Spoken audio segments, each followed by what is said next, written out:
வணக்கம் நண்பர்களே. இன்றைக்கி நான் பிள்ளையார்பட்டி வந்திருக்கேன். பிள்ளையார்பட்டிக்கு இந்த இப்படியே பஸ் ஸ்டாப் இங்கே நிறுத்திடுவாங்க. இங்கேருந்து நம்ம ரோடை தாண்டி அந்த பக்கம் போனால் கொஞ்சம் தூரம் உள்ளே போனோம்னா கோயிலுங்க.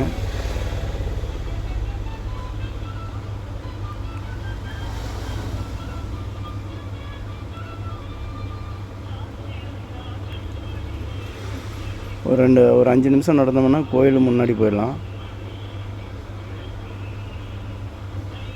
இங்கே போகிற வழியில் குளிக்கிற இடமும் இருக்குது, கடைகளும் நிறையா இருக்குது. பூக்கடைகள், சின்ன சின்ன ஹோட்டல் கடைகள்,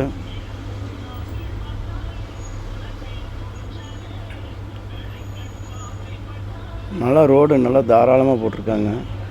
கோயிலுக்கு போகிறதுக்கு பார்க்கிங் வசதியும் இருக்குது, 2 வீலர் வசதியும் இருக்குது.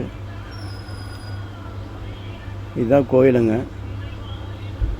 முன்னாடி பெரிய தெப்பக்குளம் ஒன்று இருக்குது.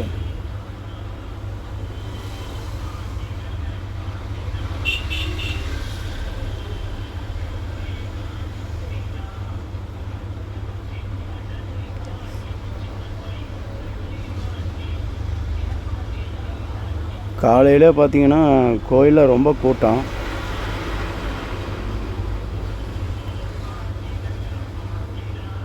இந்த கீவில் போய் தான் நம்ம கோயில் கற்பக விநாயகரை தரிசனம் பண்ணோம்.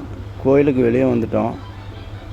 இது ஒரு வழிங்க, இது ஒரு வழி. 2 கோபுரம் தெரியுது. இது வெளியே வர்ற வழிங்க. இது முன்னாடி கூரை போட்டிருப்பாங்க.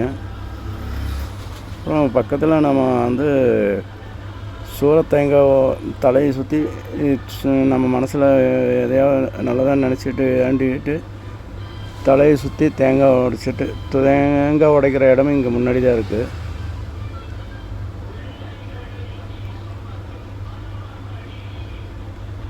இங்கே தான் தேங்காய் உடைக்கிற இடம். ஆனால் பெருசாக கோயில் பார்க்குறதுக்கு வெளியிருந்து பார்த்தா சின்னதாக தெரியுங்க. பெரிய கோயிலுங்க இது. இது ஒரு நுழைவாயில். இதுதான் முன்னாடி நுழைவாயில், முதல் என்ட்ரன்ஸ் இது.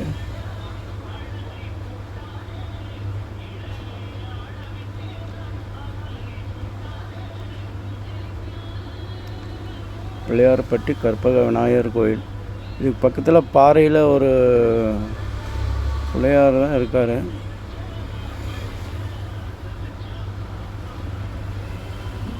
இந்த கோயிலை சுற்றி இருக்கிற வியூ இது.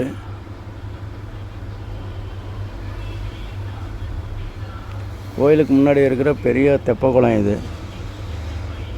மிகவும் சக்தி வாய்ந்த கோயிலுங்க. இங்கே நம்ம இந்த கோயிலுக்குள்ளே உட்காந்து மனசில் நம்ம என்ன நினச்சி வந்தோமோ அதை வேண்டி அமைதியாக சாமியை பிள்ளையார் விநாயகரை தரிசனம் பண்ணி மனசில் வேண்டிக்கிட்டால் அது நடக்குன்னு சொல்கிறாங்க. ஒரு அற்புதமான கோயிலுங்க பிள்ளையார்பட்டி கற்பக விநாயகர் கோயில். வாய்ப்பு கிடைச்சா நீங்களும் கண்டிப்பாக குடும்பத்தோடு வாங்க, கற்பக விநாயகர் தரிசனம் பண்ணுங்கள். உங்கள் வாழ்க்கையும் சுபிட்சம் உண்டாகும். நன்றி.